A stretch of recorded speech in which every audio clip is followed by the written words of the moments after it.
Alam mo ba na ayon sa psychology, yung mga tao na biglang natatahimik kapag nasasaktan o na-o-offend, madalas gumagamit ng coping mechanism na tinatawag na emotional withdrawal.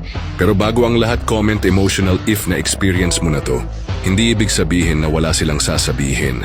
Ang totoo, puno ng salita yung isip nila. Paulit-ulit nilang ini-explain sa utak nila kung ano yung nararamdaman nila with perfect clarity. Pero pagdating na sa totoong usapan, biglang blank.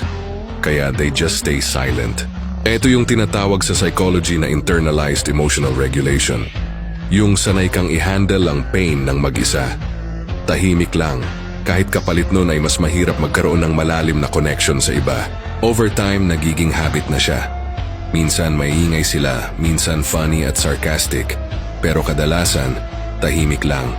At madalas, mali ang label na nakukuha nila, introvert daw, cold daw. Pero ang totoo, kailangan lang nila ng taong makakaintindi at marunong mag-appreciate ng katahimikan nila kahit sa mga random days.